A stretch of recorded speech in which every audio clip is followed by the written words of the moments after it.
Hi there guys, I hope you are having a good day. Now Joyce and Daniel Dubois have now weighed in for their fight on Saturday night. Joyce is scaled at 258.9 pounds, whereas Daniel Dubois came in at 244.4 pounds. So there is going to be a stone weight advantage in Joyce's favour. Now weight isn't going to make all that much of a difference in this fight. Joyce is the bigger man, and Daniel Dubois is the faster man, perhaps more explosive with his punches. We knew that going in, so the weigh-in doesn't tell us anything different to what we already knew. That the youth, the speed, all of that was going to be on Daniel Dubois' side. Obviously the weigh-in doesn't really explain that anyway, but ultimately in this fight, we already know what the fighters are up against, what Daniel Dubois is up against, what Joyce is up against. And I think that in this particular fight we will have questions being answered from both of them. That is what is in front of them more so than anything else. The questions that they need to answer. Can Daniel Dubois go in there and display his boxing ability to the point where he beats someone who is an Olympic silver medalist and who has a good pro record to date also? Can Joyce go in there with an explosive power puncher in the heavyweight division where he does get hit a lot and still manage to stick in there with someone who punches that hard? Because it is undoubted that Daniel Dubois punches extremely hard, but then again so does Joyce. It will be interesting to see how Daniel Dubois takes getting hit, because we've seen him hit, but not from someone like Joyce. So how does he hold a shot? How does he come back if he gets hurt? How does he take someone going to the body? Same with Joyce. I mean, in that Bryant Jennings fight, maybe he wasn't hurt upstairs, but he was hurt downstairs to the body. Maybe that is something that Daniel Dubois will look to exploit. He should do. The question is he able to do that?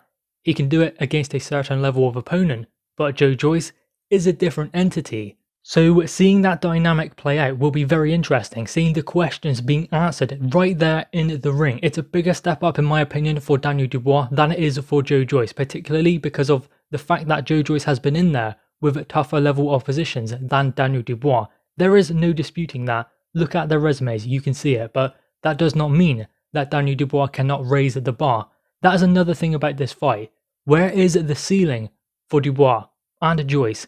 Does Joyce have this stigma about him? He's slow, doesn't move his head, gets hit too much, yes, but it's worked so far, 11-0, with 10 knockouts, and those knockouts and victories haven't come against nobodies. They've come against the likes of Ustinov, against Bermain Stavern, and Bryant Jennings. Daniel Dubois, inexperienced, raw, and explosive, powerful, and fast. Inexperienced nonetheless, still getting the job done in all of his contests. So, someone's O has to go, and we will get to see who moves on to the next level. Dubois obviously can take a loss better than Joyce, but that doesn't necessarily mean that Joyce is then given to win this fight. I think that it is a genuine 50-50. Anything can happen. Joyce can win by knockout. Daniel Dubois can win by knockout. It could go to points, but the winner has had a very good victory and the loser can always come back. Even Joyce, yes, he's 35, but that does not mean he's unable to make a comeback if he were to lose this fight. This one is going to be a tough fight for both fighters. That is why it is such a great fight.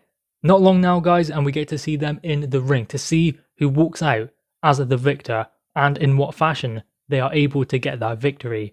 Anyway guys, what are your thoughts on this? Make sure you leave your thoughts in the comments below, leave a thumbs up and subscribe if you are new. Thanks guys.